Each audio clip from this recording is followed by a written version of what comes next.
Beragam indikator ekonomi mengisyaratkan Bank Sentral Amerika Serikat atau Federal Reserve akan mulai menurunkan suku bunga acuan mulai September setelah menaikkannya sejak 2022 untuk meredam laju inflasi. Sinyalemen ini dari data resmi pemerintah AS maupun laporan keuangan terkini dunia usaha, dan berikut laporan dari tim VOA. Laporan keuangan kuartal kedua 2024 di Wall Street menjadi salah satu indikator utama sehatnya ekonomi real alias Main Street. Setelah pendapatan sektor perbankan bervariasi, laporan dari raksasa-raksasa teknologi yang dikenal sebagai Magnificent Seven akhirnya juga bervariasi. Pemasukan Alphabet, induk perusahaan raksasa pencarian Google, melebihi ekspektasi. Sementara pemasukan produsen mobil listrik Tesla meleset dari proyeksi. Coming into this earnings season, the Magnificent Seven stocks really were up against almost an impossible expectation of beating perfection.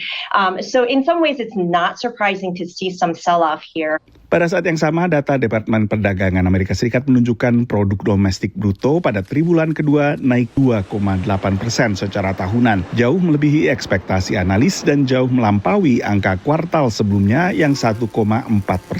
Several big mega tech earnings missed. Therefore, there was concerns about growth. And today's GDP number this morning kind of reassured markets that perhaps the overall economy is doing better and we're still in that soft landing narrative. Soft landing atau pendaratan empuk adalah perlambatan ekonomi dan meredanya laju inflasi tanpa memicu PHK massal dan resesi seperti yang tengah diupayakan oleh Bank Sentral AS atau Federal Reserve. You have better than expected economic growth, you have better than expected earnings, and you have a Fed that's going to make money cheaper and cut interest rates, which will stimulate corporate America and the economy. So it's a really positive setup going into the second half of the year.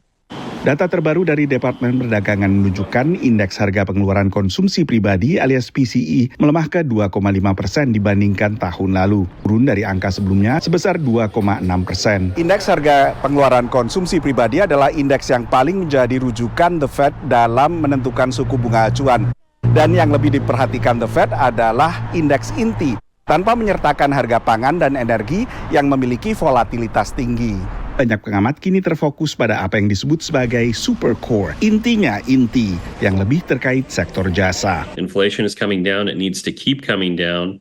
That will mean the Fed ultimately can cut rates a little bit, but we have some concerns that there is going to be persistence to this inflation, particularly on the services side, because we have such a tight labor market. We still have job openings in excess of unemployment, and I think there's a question of how does that get resolved, and is it through higher prices, meaning higher wages, which translates into somewhat higher inflation through time. Inflasi sempat menguat pada kuartal pertama 2024 sebelum stabil kembali memasuki kuartal kedua. Dari Washington DC, Nova Purwadi dan tim VOA.